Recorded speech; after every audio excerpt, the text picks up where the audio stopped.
அனைவரே அடுத்ததான தலைப்பும் தகவல் தொடர்பின் நடைமுறைகள். இது ஒரு 5 மார்க் கொஸ்டின், இம்பார்ட்டன்ட் கொஸ்டின்மா. நல்ல மனப்பாடம் படிக்கணும்னு அவசியம். ஹெட்டிங் தெரிஞ்சால் உள்ள விளக்கம் எழுதலாம். தகவல் தொடர்பு நடைமுறைகள். ஃபஸ்ட்டில் பாரு, இந்த தகவல் தொடர்பில் நமக்கு யார் அவசியம்?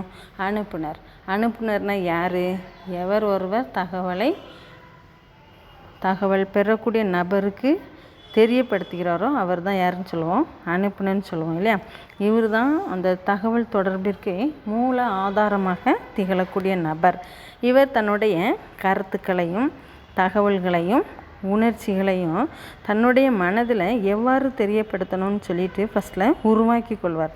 தான் உருவாக்கிய கருத்துக்களை அவர் என்ன சொன்னால் தகவல்களாக மாற்றி தகவல்களை பெற வேண்டியவருக்கு அனுப்புகிறார். இப்படி தான் அவருடைய கருத்து தகவல் உணர்ச்சிகளெல்லாம் எவ்வாறு தெரியப்படுத்தணும்னு சொல்லிட்டு தன்னுடைய உள்ளத்துக்குள்ளே உருவாக்கி அவற்றை தகவல்களாக மாற்றி இந்த தகவல்களை பெறக்கூடிய நபருக்கு அனுப்புகிறார். அப்போ இந்த தகவல்களை அனுப்பும் பொழுது தகவல் பெறக்கூடிய நபரிடம் சில விஷயத்தை அவர் என்ன செய்வார்னா பகிர்ந்து கொள்ள விரும்புகிறார் இல்லையா? ஒரு மேலாளர் நிறுவனத்தின் கீழ் பணியாளரிடம் நிறுவனத்தை குறித்த கொள்கைகள் குறிக்கோள்களை அவ்வப்பொழுது சொல்ல வேண்டிய சூழ்நிலை இருக்கும். இந்த தகவல்களை அவருடைய எண்ணங்கள் அவருடைய கருத்துக்கள்லாம் செய்திகளாக தகவல்களாக உருவாக்கி அதை யாரிடம் தெரியப்படுத்துகிறார்? செய்தியை பெறக்கூடிய நபருக்கு தெரியப்படுத்துகிறார். யாருனவே எவர் ஒருவர் தகவல்களை அனுப்புகிறாரோ அல்லது தெரியப்படுத்துகிறாரோ அவரே அனுப்புனர் என அழைக்கப்படுகிறார். ரெண்டாவது யோசனைன்னு கொடுத்துருக்கோம். யோசனைன்னு சொல்லும்போது அந்த தகவலுடைய கருத்து, அதனுடைய நடத்தை, உணர்ச்சிகள், பார்வை, பரிந்துரை. பேஜ் நம்பர் உன்னுடைய புக்கில் 107வது பக்கத்தை பாரு, அதை நீ மனப்பாடம் படிக்கணும். கருத்து, நடத்தை, உணர்ச்சிகள், பார்வை, பரிந்துரை, கட்டளை இவைகள் அனைத்துமே தகவல் தொடர்பில் பொருள் கொண்டது. சரியா?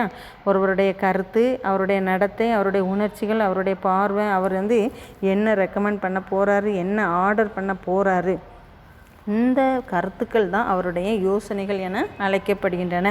அடுத்து மூன்றாவதாக குறிப்புகளால் உணர்த்துதல். இந்த குறிப்புகளால் உணர்த்துதல் என்பது ஒரு மேல்நிலை மேலாளர் தன்னுடைய திறமையினுடைய உதவியினால் அவர் என்ன செய்கிறார்னா தகவல்களை என்ன செய்கிறார்னா வடிவமைக்கிறார்.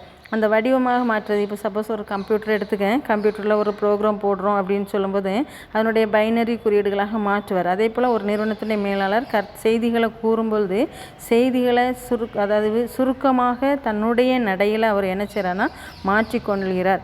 இவர் மாற்றிக்கொண்டு செய்தியை பெறக்கூடிய நபர்களுக்கு எளிதில் புரியக்கூடிய வகையில் அல்லது முழுமையாக புரிந்து கொள்ள வேண்டும் என்கிற அடிப்படையில் அவர் தன்னுடைய குறிப்புகளால், அதாவது நோட்ஸ் எழுதி சார்ட் அவுட் பண்ணி பணியாளர்களுக்கு தெரியப்படுத்துறது. அதான் என்னென்னா குறிப்புகளால் உணர்த்துதல்.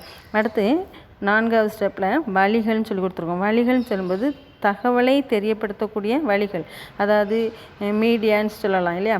அதில் என்ன சொன்னால் ரேடியோ மூலமாகவோ அல்லது தொலைபேசி மூலமாகவோ அல்லது எழுத்து மூலமாகவோ அல்லது வாய்மொழி மூலமாகவோ நேரடியாகவோ தகவல்களை தெரியப்படுத்தக்கூடிய முறைகள் தான் வழிகள் என அழைக்கப்படுகின்றன.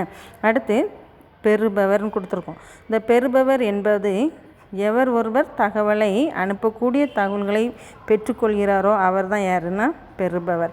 தகவல்களை புரிந்து கொள்ளக்கூடிய நபர் பெறுபவர் என அழைக்கப்படுகிறார். அடுத்து 6வதாக குறிப்புகளை புரிந்து கொள்ளுதல்.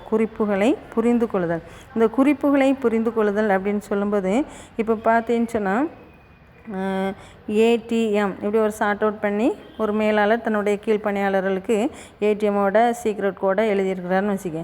அந்த ஏடிஎம்னா என்னன்னு ஒரு அந்த விரிவான விளக்கத்தை யார் தெரிஞ்சிருக்கணும்? செய்தியை பெறக்கூடிய நபர் தெரிஞ்சிருக்கணும். ஏதேனும் தகவல்களை குறியீடுகளாக அனுப்பும் பொழுது செய்தியை பெறக்கூடிய நபர் அந்த குறியீட்டினுடைய பொருளையும் தெரிந்திருக்க வேண்டும். அதான் என்னென்னா குறிப்புகளை புரிந்து கொள்ளுதல்.